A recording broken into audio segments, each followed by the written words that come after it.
Good evening everyone, welcome back to another blog. তো বাজে এখন ঘড়িতে 10:30টার মতো। তো এখন থেকে আজকের ব্লগটা স্টার্ট করছি। আর এদিকে চেহারা চোখ মুখ দেখে বুঝতে পারছো কতটা টায়ার্ড আর প্রচণ্ড শরীরে ক্লান্তি আছে, তবুও সমস্ত বাধা অতিক্রম করে ফাইনালি এখন আমরা বেরোবো। তো আমাদের ট্রেন আছে 11:10-এ। তো এখন বাজে 10:30টায়। আমি এখন রেডি হব, মিবুকে রেডি করে দিয়েছি। আর মিস্টার শেখ গেছে টোটো আনতে, টোটো আনলে আমরা বেরিয়ে পড়বো। আর এদিকে দেখো সমস্ত লাগেজ গোছানো হয়ে গেছে, তোমাদের লাগেজগুলো একবার দেখাই চলো। তো এখানে একটা বড় ট্রলি নিয়ে নিয়েছি, বিগ সাইজের ট্রলি। এই ট্রলিতে আমাদের 3জনের জামা কাপড় আছে, আর এক্সট্রা কোনো ব্যাগ নিইনি। আর এটা আমার একটা সাইড ব্যাগ নিয়েছি, আমার হাতে সবসময় থাকবে এটা। মিভুর জন্য এখানে একটা ব্যাগ নিয়ে নিয়েছি, এই ব্যাগটা মিভুর ঘাড়েই থাকবে। এটাতে সমস্ত ওর খাবার দাবার যা কিছু আছে সব কিছু এই ব্যাগের মধ্যে আছে। চকলেট, চিপস, তারপরে হচ্ছে কোল্ড ড্রিঙ্ক, সব কিছু এটাতে থাকবে। তো এটা থাকবে ওর ঘাড়েই, আর আমার হাতে তো ব্যাগটা থাকবে। আর এই ট্রলি ব্যাগটা মিস্টার শেখ ক্যারি করবে। তো একটাতে সমস্ত জামা কাপড় আমার, মিভুর, মিস্টার শেখের সব কিছু একটাতে ধরে নিয়েছে, বেশি লাগেজ ক্যারি করতে পারবে না। তো আগে থেকে প্ল্যানিং করেছিলাম যে একটা লাগেজ নেব, একটাতে সবার জামা কাপড় রেডি হয়ে যাবে, মানে হয়ে যাবে। লাগেজ গোছানো কমপ্লিট হয়ে গেছে। তো চলো আমি এখন রেডি হব, ড্রেস পরবো, হালকা একটু মেকআপ করবো, তারপরে বেরিয়ে পড়বো। আর ওইদিকে আমার বান্ধবী, যার কথা বলেছিলাম, যাদের সাথে আমরা যাব, মানে কিছুক্ষণ আগে ফোনে কথা হলো, তো তারাও হচ্ছে বেরিয়ে যাবে কিছুক্ষণের মধ্যে।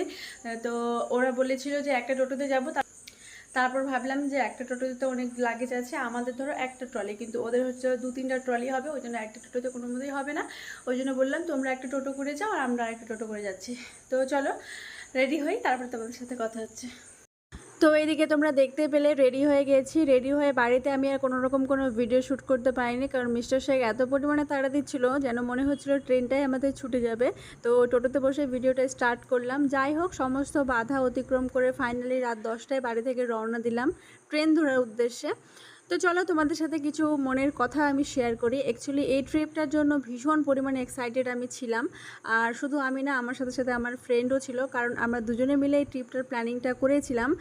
তোমরা জানো রিসেন্টলি আমার একটা নিউ ফ্রেন্ড হয়েছে, তো ওর সাথে বন্ধুত্বটা আরও গাঢ় করতে আমরা এই ট্রিপটার একটা প্ল্যানিং করেছিলাম। কিন্তু 2 মাস আগে টিকিটটা কাটার পর থেকে ওর জীবনে, আমার জীবনে, দুজনের জীবনে প্রচণ্ড পরিমাণে ঝড় আসতে শুরু করে। আমাদের মানে 99% ব্যর্থ হয়ে যাচ্ছিলাম আমরা এই ট্রিপটার জন্য। তো ফার্স্টে আমি বলে রাখি যে আমার ভাইয়ের যে ওটি হয়েছিল, ওটি হওয়ার পর থেকে আমার ভাই প্রচণ্ড পরিমাণে সিরিয়াস হয়ে গেছিলো। মানে 99% ডক্টর মানে রেড সিগন্যাল দিয়ে দিয়েছিল। কিন্তু আল্লাহর রহমতে সে এখন ভালো আছে, সুস্থ আছে, আলহামদুলিল্লাহ, এখন বাড়িতেই আছে।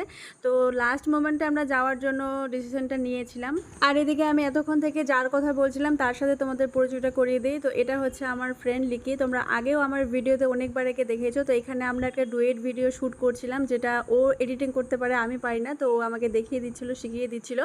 ফাইনালি দেখো ট্রেন ধরার জন্য চলে এসেছে, ট্রেনও আমাদের চলে এসেছে। আর এখানে বাচ্চাগুলো দেখো ভীষণ পরিমাণে মজা করেছে, ভীষণভাবে এনজয় করেছে। 3টা বাচ্চা এক জায়গায় হয়েছে, মানে তাদের আর কিচ্ছু চাই না। তো চলো আস্তে আস্তে সব কিছুই তোমরা দেখতে পাবে, সব কিছুই তোমাদের সাথে টুকটুক করে শেয়ার করব। এখানে দেখো ট্রেনে উঠে গেছি। আরেকটা কথা বলে রাখি, আমার মিবুর কিন্তু এই ট্রেন জার্নিটা এবার ফার্স্ট টাইম। আমার মিবুর ট্রেনের প্রতি অ্যাট্রাকশনটা ছোট থেকেই, ভীষণভাবে ট্রেন পছন্দ করে। ট্রেনের হর্ন শুনলে বা ট্রেনের ভিডিও দেখলে বা ফোনে বলো, টিভিতে বললো, তো আজকে ফাইনালি নিজের ট্রেনে উঠেছে, ট্রেনের সামনে দাঁড়িয়ে আছে।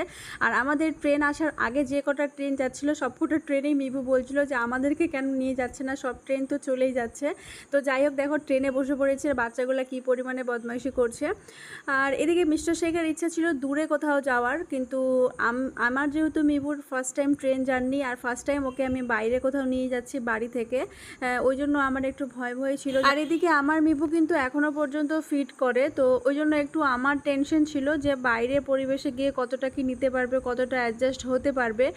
তাই কাছাকাছি নিয়ারেস্টে কোথাও একটা আমরা প্ল্যানিং করেছিলাম। আর আমার বান্ধবী, যার কথা বললাম, ওরও একটা ছোট বেবি আছে, তো ওর কথা মাথায় রেখে আর আমার মিবুর কথা, দুজনের কথা মাথায় রেখে কাছাকাছি এই ট্রিপটার প্ল্যানিংটা করেছিলাম। আর এদিকে আমার মিবু ফার্স্ট টাইম ট্রেনে উঠেও কোনো রকম কোনো ভয় ভীতি কোনো কিছু হয়নি, খুব ভালোভাবেই সাকসেসফুল হয়েছে ওর ট্রেন জার্নিটা।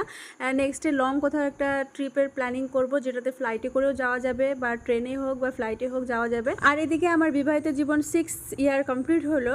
আর এই 6 বছরে আমরা একবারই হানিমুন ট্রিপে গেছিলাম, যেটা আমার বিয়ের 1 বছর পরে গেছিলাম। আর যেটা গেছিলাম দিল্লিতে, আমার ড্রিম ডেস্টিনেশন প্লেস ছিল দিল্লি, আগ্রা, তাজমহল, জয়পুর, রাজস্থান, আজমির শরীফ, এই সমস্ত জায়গাগুলো কভার করে চলে এসেছিলাম।